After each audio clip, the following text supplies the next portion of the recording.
जय हिंद बच्चों, हमारे YouTube channel study with sunrise इसमें आपका स्वागत है। ज्योग्राफी इस क्लास में हम देखेंगे पवन। पवन हवा चलती है, सब लोग देखते हैं कैसे चलती है, इसका मैकेनिज्म क्या है। हवा हमेशा अधिक वायुदाब के क्षेत्र से निम्न वायुदाब के क्षेत्र की तरफ चलती है, और जहाँ गर्मी ज़्यादा पड़ती है, सीधा सीधा इसका फंडा है कि जहाँ गर्मी ज़्यादा पड़ेगी वहाँ हवा गर्म होगी, गर्म होने के बाद हवा हल्की होती है, ऊपर उठती है, वहाँ निम्न वायुदाब का क्षेत्र बनता है।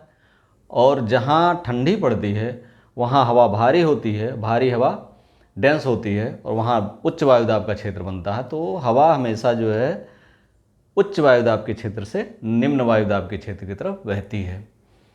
अब यहाँ पर पूरे पृथ्वी के संदर्भ में देखते हैं कि वायुदाब, यहाँ पर जो पृथ्वी पर वायुदाब का क्षेत्र है, गर्मी ठंडी का क्षेत्र है, वो अलग अलग पाया जाता है। जहाँ कहीं तेज़ गर्मी पड़ती है, कहीं ठंडी पड़ती है। ध्रुवों पर ले लीजिए तो वर्ष भर ठंडी पड़ती रहती है, वहाँ हमेशा उच्च वायुदाब का क्षेत्र बना रहता है। विषुवत रेखा को ले लीजिए तो वहाँ हमेशा गर्मी पड़ती रहती है, तो वहाँ निम्न वायुदाब का क्षेत्र बना रहता है। तो यहाँ पर हमेशा पवन ध्रुवों से दूसरी तरफ चलती हैं, और विषुवत रेखा की तरफ कहीं से पवन आती है। इसी वायुदाब के अंतर के कारण जो हवा चलती है उसी को पवन कहते हैं, उसको पवन कहते हैं। अब एक पृथ्वी के संदर्भ में देखा जाए, अगर एक हम बना दें ऐसे, पृथ्वी मान लीजिए आपकी है, यह है आपकी विषुवत रेखा। अब यहाँ से 10 डिग्री नीचे और 10 डिग्री ऊपर विषुवत रेखा के, यह है मान लिया विषुवत रेखा आपकी, क्या है, विषुवत रेखा। ये वाली मान लिया आपकी विषुवत रेखा है, 0 डिग्री 0, यहाँ 10 ऊपर 10 नीचे, 10 डिग्री ऊपर 10 डिग्री नीचे। यहाँ पर उच्च वायुदाब का क्षेत्र हमेशा, क्योंकि सूर्य हमेशा यहाँ पर सीधा चमकता है, लंबवत चमकता है, और यहाँ पर गर्मी हमेशा पड़ती है। तो इसमें होता ये है कि यहाँ पर जो हवा आती है इसके संपर्क में, इस रेंज में, वो गर्म होकर के ऊपर उठती है और यहाँ निम्न वायुदाब का क्षेत्र बनाती है। इसकी वजह से यहाँ विषुवत रेखा हमेशा यहाँ निम्न वायुदाब का क्षेत्र बना रहता है। फिर ध्रुवों की बात करें 90 डिग्री पर, 90 डिग्री पर बात करें दोनों तरफ 90 डिग्री पर, तो यहाँ वर्ष भर बर्फ जमी रहती है। तो यहाँ पर क्या होता है, हवा घनत्व अधिक होता है, तो यहाँ उच्च वायुदाब का क्षेत्र हमेशा बना रहता है।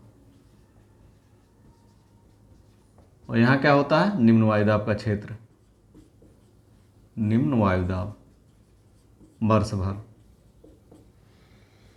फिर अगर ऊपर बढ़ते हैं, ऐसे ऊपर नीचे देखिए, अगर ऊपर बढ़ते हैं तो 23.5 से 35 तक, 23.5 डिग्री से 35 डिग्री तक यहाँ पर उपोष्ण उच्च वायुदाब का क्षेत्र पाया जाता है। उपोष्ण, पिछली क्लास में बताया था, फिर एक बार बता दे रहे हैं, वायुदाब यहाँ इसलिए कि यहाँ से जो हवा हल्की होकर के ऊपर जाती है तो ऊपर ठंडा होता है टेम्परेचर, वहाँ ठंडी होकर के इसी 23.5 से 35 डिग्री के बीच में ये उतरती है नीचे।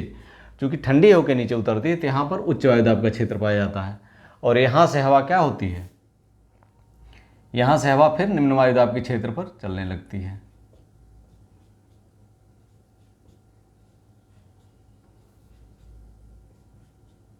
ये हवा ऐसे चलती है,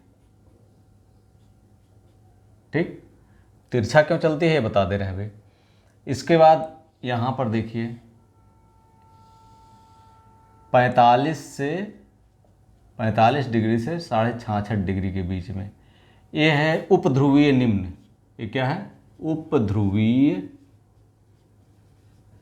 निम्न वायुदाब, ठीक। तो उपध्रुवीय निम्न वायुदाब का क्षेत्र यहाँ बनता है। यहाँ निम्न वायुदाब के बनने के वजह से जो पवन होता है यहाँ से भी चलता है, तो यहाँ से पवन चलता है निम्न वायुदाब के क्षेत्र, चूँकि यहाँ उपोष्ण उच्च है तो यहाँ से पवन इधर भी जाएगा,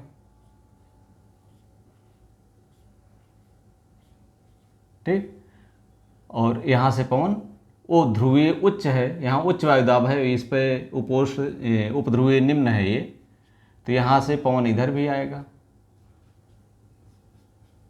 ठीक, ये पवन यहाँ आती है। इसी तरह से अगर हम इधर देखें, वही कंडीशन यहाँ बनती है।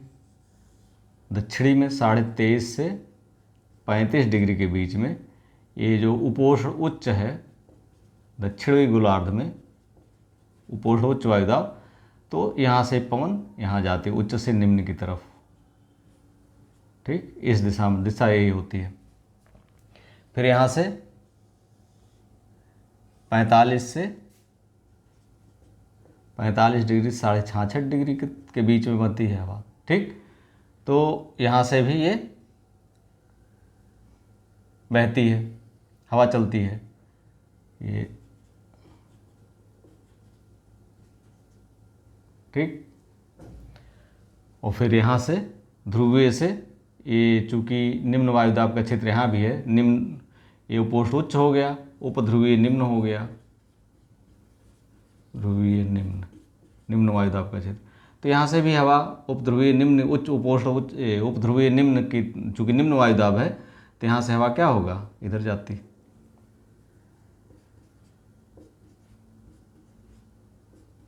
निम्न वायु, उच्च वायु, ये ध्रुवीय उच्च है, ये क्या है, ध्रुवीय उच्च वायुदाब का क्षेत्र। ये समझ में आ गया होगा। अब पवन की बात करते हैं। पवन देखिए 3 तरह के होते हैं। पहली होती है प्रचलित पवनें, प्रचलित या भूमंडलीय।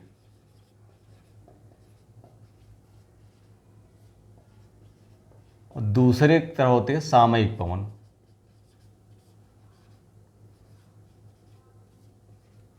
और तीसरी होती है स्थानीय पवन। ठीक, अब देखिए इस क्लास में हम चर्चा करेंगे, इस क्लास में केवल प्रचलित या भूमंडलीय पवन और सामयिक पवन की, स्थानीय पवन की चर्चा हम बाद में करेंगे अगले क्लास में, क्योंकि वो एक अलग चैप्टर है। स्थानीय पवन, हर पूरे विश्व में अलग अलग जगहों पर अलग अलग तरह के स्थानीय पवनें पाई जाती हैं, तो इसकी चर्चा हम अगले क्लास में करेंगे, क्योंकि इंपॉर्टेंट वहाँ से क्वेश्चन भी खूब आते हैं, यहाँ से भी आते हैं, तो ये दोनों क्लास में अलग अलग चर्चा करेंगे। अब सबसे पहले प्रचलित या भूमंडलीय पवन। प्रचलित या भूमंडलीय पवन की बात करें अगर, यहाँ मिटा देते हैं, तो ये 3 तरह की पवनें होती हैं। पहली व्यापारिक पवन, व्यापारिक पवन, और दूसरी है पछुआ, पछुआ पवन, और तीसरी है ध्रुवीय, ध्रुवीय पवन। ठीक, व्यापारिक पवन की बात करें तो यहाँ हमने बताया था कि विषुवत रेखा पर निम्न वायुदाब पाया जाता है। उपोष्ण, अब यहाँ से हवा ऊपर उठती है, उपोष्ण यानी 23.5 से 35 डिग्री अक्षांश के बीच में वो नीचे उतरती है, यहाँ उच्च वायुदाब का क्षेत्र बना पाया जाता है। तो उच्च वायुदाब से पुनः निम्न वायुदाब की तरफ हवा चलती है। यहाँ से हवा जब चलती है तो ये हवा पूरे वर्ष भर चलती रहती है, और ये हवा इसकी जो दिशा होती है, उत्तर में उत्तर से दक्षिण होनी चाहिए, सीधे आनी चाहिए, और दक्षिण में दक्षिण से उत्तर होनी चाहिए, सीधा, ऐसा सीधा होना चाहिए। लेकिन ऐसा होता नहीं है, ऐसा सीधा होना चाहिए, लेकिन ऐसा होता नहीं है। इसके लिए अगर जो पृथ्वी का घूर्णन है, घूर्णन, पृथ्वी का जो घूर्णन है, ये इसकी गति, इसकी दिशा को प्रभावित करता है। फेरल का नियम एक है, फेरल का नियम, कोरियालिस बल,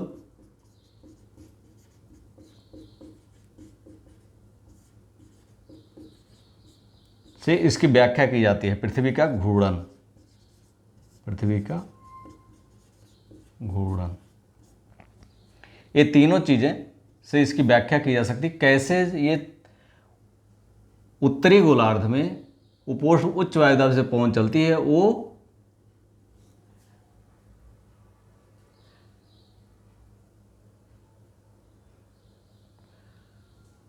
उसकी दिशा जो होती है उत्तर, देखिए ये पूर्व है, पश्चिम है, ये उत्तर है, उत्तर है, और ये दक्षिण है। अब देखिए यहाँ इस दिशा में है, यानी इधर पूर्व से और उत्तर से, उत्तर पूर्व से अगर इसकी बात की जाए उत्तरी गोलार्ध में, उत्तरी गोलार्ध, तो इसकी दिशा होती है पवन की, क्या होती है, उत्तर पूर्व से दक्षिण पश्चिम, दक्षिण और पश्चिम, ये पश्चिम दिशा है, उत्तर पूर्व से दक्षिण पश्चिम, इस दिशा में चलती है, ये है व्यापारिक पवन। इसी तरह से यहाँ पर है, यहाँ पर ये व्यापारिक, यहाँ पर इन पवनों को व्यापारिक पवन कहा जाता है, जो उच्च से विषुवतीय निम्न की तरफ चलती हैं, और इनकी दिशा दक्षिणी गोलार्ध में दक्षिण पूर्व से, देखिए इस दिशा में जा रही है, पूर्वी दिशा ये है और दक्षिण ये है, तो दक्षिण पूर्व से किधर जा रही हैं, उत्तर पश्चिम की तरफ।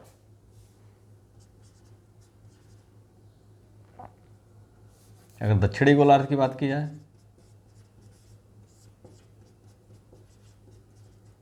तो इनकी दिशा होती है दक्षिण पूर्व से उत्तर पश्चिम की तरफ, उत्तर पश्चिम, यानी ये दिशा होती है। तो ये दोनों, ये जो दोनों हैं, ये व्यापारिक पौने हैं।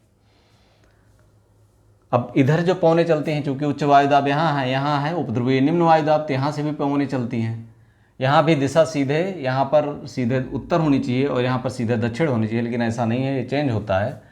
तो यहाँ पर जो पवन का विकास होता है, इसे पछुआ पवन कहते हैं। कौन सा पवन कहते हैं, पछुआ पवन।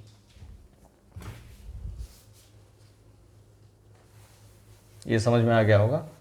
अब देखिए पछुआ पवन की बात करें तो इनकी दिशा जो होती है उत्तरी गोलार्ध में, चूंकि ये पश्चिम से जा रहे हैं तो पछुआ पवन इसलिए कहा जाता है पश्चिम से जा रहे हैं, तो पश्चिम यानी दक्षिण पश्चिम से उत्तर पूर्व की ओर होती है, दक्षिण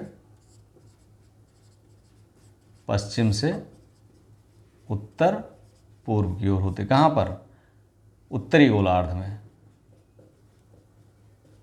अगर दक्षिणी गोलार्ध की बात की जाए तो इनकी दिशा जो होती है ये उत्तर पश्चिम से दक्षिण पूर्व की तरफ होती है, उत्तर पश्चिम से दक्षिण पूर्व की तरफ। चूँकि पश्चिम दिशा दबाती हैं तो इनको पछुआ पवन कहते हैं, और इनका सर्वाधिक विकास 45 से 60 डिग्री के बीच में होता है, 40 से 60 डिग्री के बीच में। तो अगर 40 पे है तो गरजते 40 इनको बोलते हैं। अगर 40 डिग्री पर पछुआ पवन, चूँकि बहुत तगड़ा विकास होता है, बहुत अच्छा विकास होता है, तो गरजते 40, ठीक, गरजते 40, दहाड़ते 50 डिग्री पर, और चीखता 60। पछुआ पवनों का सर्वाधिक विकास 40 से 60 के बीच में होता है, तो यहाँ पर उनका नाम है गरजते 40, दहाड़ते 50, चीखता 60। ये पछुआ पवनों की वजह, यह साल भर ये चला करते हैं। 45 से 60 के बीच में इनका सर्वाधिक विकास होता है, जो यहाँ से चलते हैं। इसी तरह से ध्रुवीय उच्च वायुदाब से उपध्रुवीय निम्न की तरफ हवा यहाँ चलती है, और दक्षिण में भी ध्रुवीय उच्च से उपध्रुवीय निम्न की तरफ हवा चलती है। इसकी भी दिशा इसी तरह होती है, मतलब यहाँ जो उत्तर में होगी सीधा